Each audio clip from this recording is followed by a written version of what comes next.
E aqui no Jornal Brasil Atual, nosso tema agora são os primeiros debates da COP27.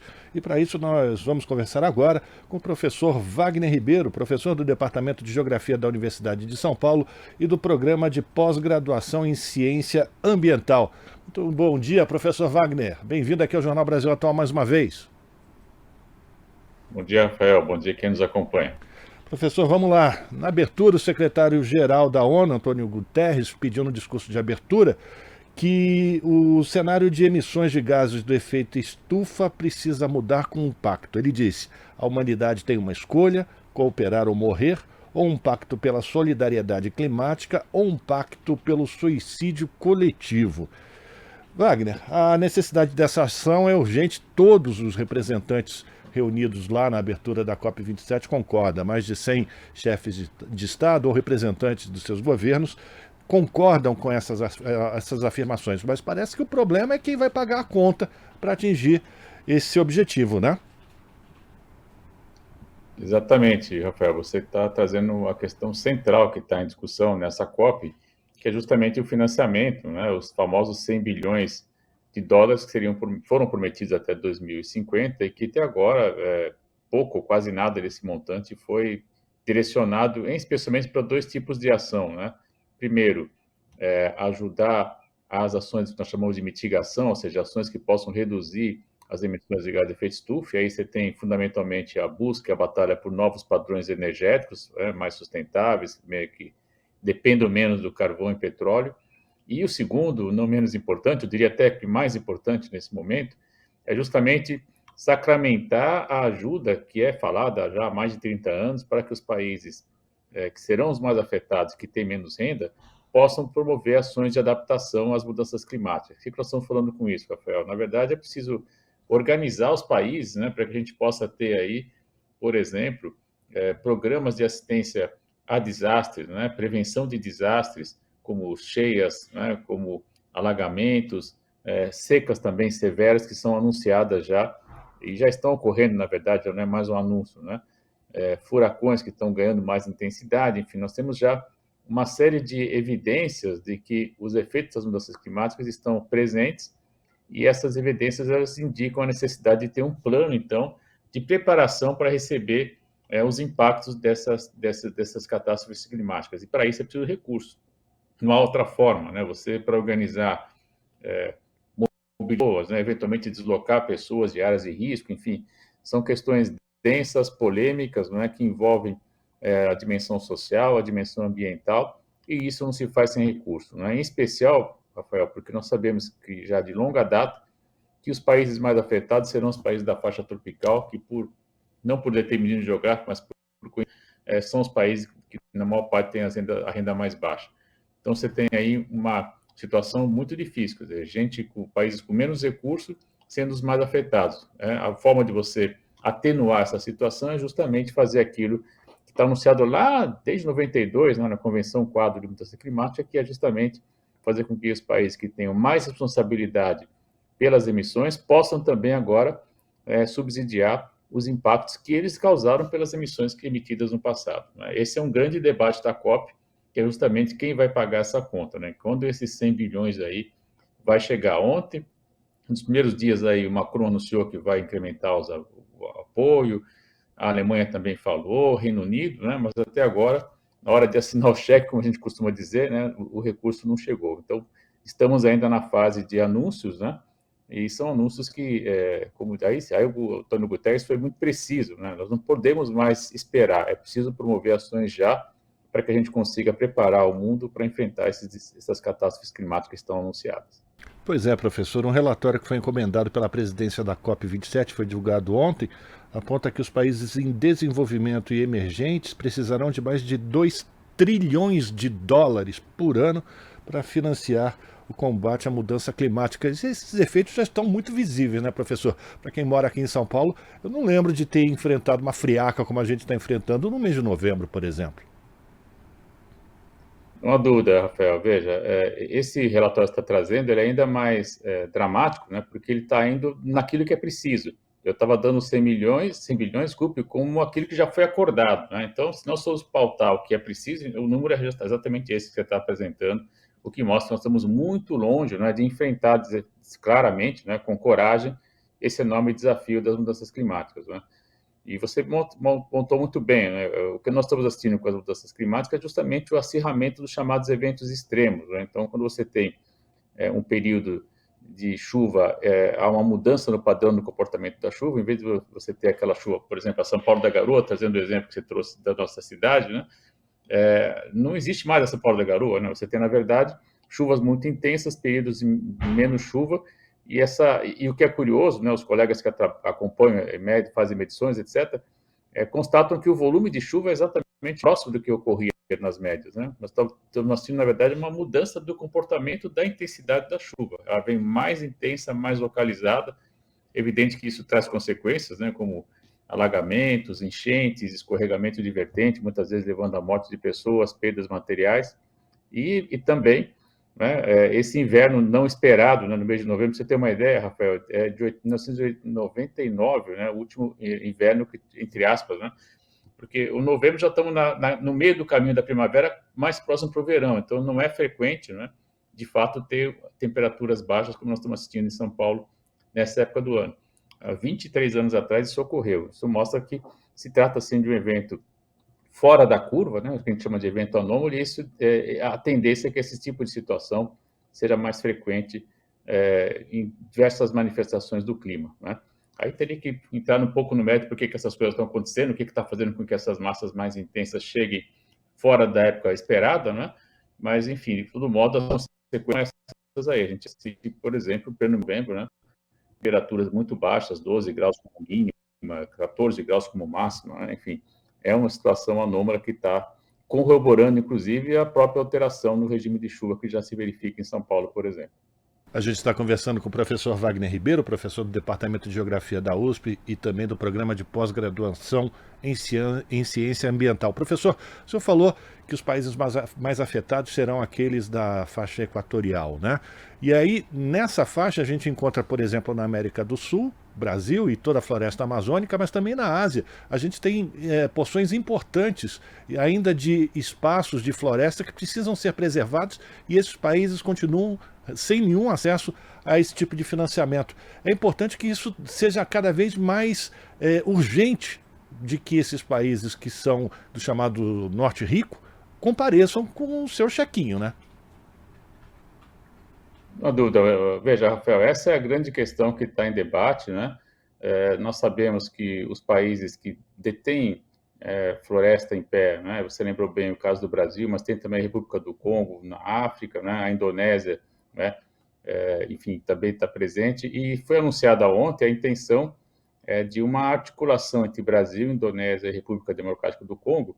São 3 grandes países com muita floresta em pé. Qual a importância da floresta em pé, né? São estoques de carbono que estão retidos, né, na forma das árvores. Então, é um serviço ambiental muito importante que esses países prestam no controle das mudanças climáticas, porque se você desmatar isso tudo e jogar esse carbono para a atmosfera, você vai estar, na verdade, agravando o problema da mudança climática. Então, a conversa que se teve ontem é de que é possível articular esses 3 países para conseguir, de maneira um pouco mais incisiva, eu diria, né, ter uma frente aí dos países de grande biodiversidade, né, com esses serviços ambientais, e tentar, dessa forma, pressionar também para ter algum recurso para a salvaguarda dessas florestas e, ao mesmo tempo, manutenção dos serviços ambientais. Essa ideia de um eixo verde, né, de um bloco de países verdes, ela não é nova, ela já vem de algum tempo, né, e esperamos, quem sabe, com o governo Lula, a gente possa ter aí uma nova articulação, levando, inclusive, né, a um diálogo mais sul-sul, né, que a gente assistia muito na diplomacia da época do governo Lula, e que foi absolutamente abandonado, né, por esse indivíduo que está lá em Brasília até o final do ano. Então, de fato, esperançoso, né, que essa articulação venha a ganhar foco, né, que ela possa, de fato, se tornar mais um grupo aí de pressão dentro da COP. É muito interessante, Rafael, porque quando a gente vai analisar a COP, né, os 180 países que fazem parte, eles são muito articulados em grupos, né? Ontem tivemos também a fala muito contundente dos países que estão ameaçados de extinção, né, os pequenos países insulares, né, para eles a situação é ainda mais dramática, eles estão ameaçados de perder seus territórios, por exemplo, né. Tem também o chamado Grupo Guarda-Chuva, enfim, tem também o lobby dos países produtores de petróleo, enfim, você tem aí um conjunto, né, uma regionalização muito própria, muito específica, que ocorre na COP. Eu acredito que se houver, de fato, essa articulação, né, política entre os países que detêm estoque de carbono na forma das florestas, né, isso pode ser também mais um elemento de discussão, de promoção de ações na perspectiva da manutenção da temperatura desejada, né, que é até 1,5 grau de acréscimo, que já vai crescer, não há mais dúvida, né? Nós temos que fazer agora um esforço para que não passe de 1,5 grau e, dessa forma, tentar diminuir os efeitos que essas mudanças vão trazer em escala planetária. Até porque parece que esse é o limite, né, professor? A partir de 2 graus parece que não temos mais o retorno, né? Aí é só ladeira abaixo, digamos assim. Mas eu queria falar sobre a expectativa da participação do presidente eleito Luiz Inácio Lula da Silva. Também já foi aventado que a Marina Silva estará presente à COP27. A expectativa do mundo para a chegada de Lula à presidência e a possibilidade de sua participação, de sua articulação para encaminhamento de soluções conjuntas para o enfrentamento dessa questão tão problemática. Veja, Rafael, essa é uma questão muito importante, né, porque mostra claramente que o mundo já quer falar com o presidente eleito, né, diferente do que alguns ainda insistem, né, em não reconhecer no Brasil, inclusive trazendo problemas aí de circulação, coisas que são realmente intoleráveis, né, num país democrático como é o nosso, né.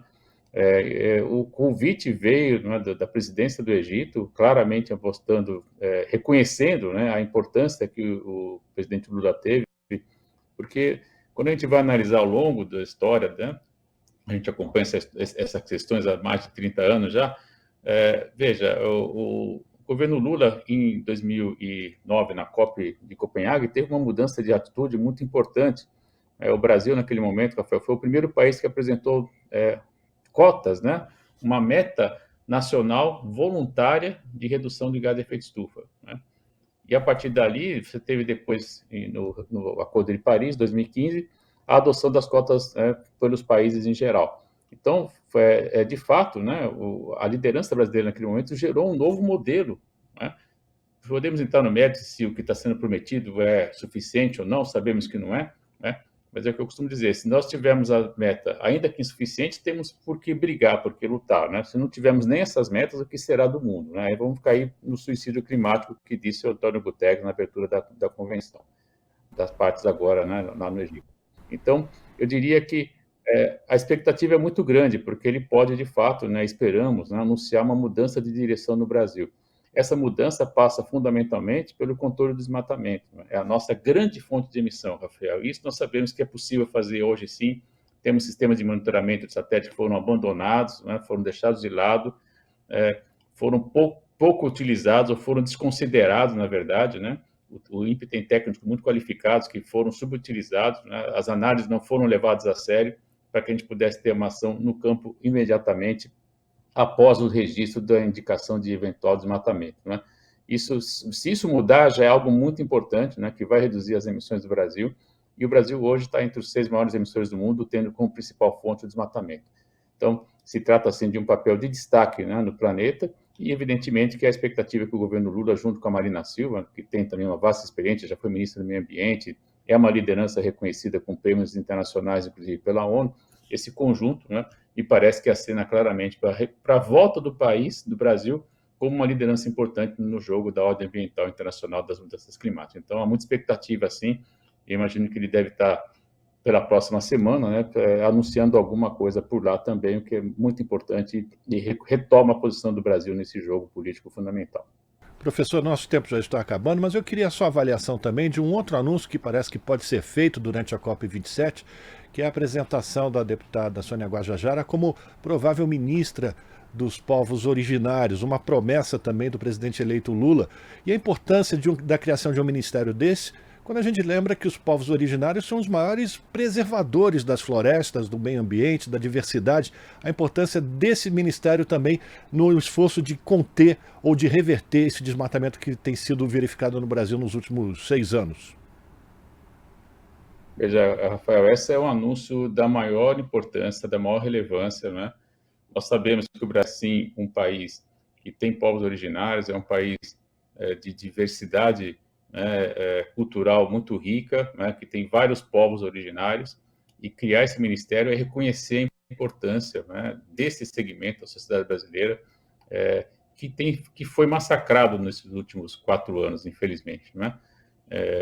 Com suas terras invadidas, enfim, com seus valores culturais sendo desprezados, né? Inclusive em fóruns multilaterais. Então, a criação, na verdade, né, significa a volta do reconhecimento dos povos originários. Aquilo que está na Constituição, diga-se de passagem, né? É uma obrigação, eu diria, né? Cuidar dos direitos dos povos originários, porque está na Constituição brasileira. Mas você trouxe uma questão ainda mais importante, que é justamente o reconhecimento de que os povos originários, eles conseguem ter um estilo de vida, um gênero de vida, uma organização social que permite a sua reprodução, mas também permite a oferta dos serviços ambientais e ecossistêmicos, que são fundamentais, por exemplo, para ter água em São Paulo, por exemplo, para ter água no Paraná, né, que está lá parado, até em Santa Catarina chega a água da chuva da Amazônia, né? É preciso dizer isso, porque essas pessoas desimpedem essas estradas, né? Porque, de fato, os serviços ambientais que os povos originários trazem, eles são fundamentais, né? E os estudos mostram, como você bem apontou, que nas áreas dos povos indígenas, a conservação ambiental é ainda melhor que nas próprias unidades de conservação, inclusive do governo federal. Então, salvaguardar esse interesse é muito importante e reconhecer por meio de um ministério é um primeiro passo que eu espero, né, nós consigamos chegar no padrão, por exemplo, que a Nova Zelândia, mesmo o Canadá, conseguiram dar já aos povos originários, reconhecendo seus direitos, reconhecendo um sistema de várias línguas, né, criando universidades específicas para esses povos, enfim. Temos muito que avançar, se nós tomarmos como exemplo, né, países que estão com políticas muito promissoras e já em execução, como é o caso desse que eu citei há pouco, e eu acredito que o Ministério pode ser um primeiro passo fundamental para chegarmos, quem sabe, a uma situação mais digna, né, de garantia dos direitos dos povos originários. Eu vejo com muito bons olhos, inclusive isso vai ter uma repercussão bastante positiva também na própria COP, não tenho dúvida disso. Agradecer a participação do professor Wagner Ribeiro, professor do Departamento de Geografia da Universidade de São Paulo e também responsável pelo programa de pós-graduação em Ciência Ambiental, falando aqui no Jornal Brasil Atual sobre as primeiras discussões da COP27 que está sendo realizada no Egito. Professor, muito obrigado pela sua participação, abraço para o senhor e até breve. Até a próxima, Rafael. Conversamos com o professor Wagner Ribeiro, agora são 7h47. Nós vamos fazer um rápido intervalo e voltamos na sequência. Estamos apresentando Jornal Brasil Atual. As notícias que os outros não dão.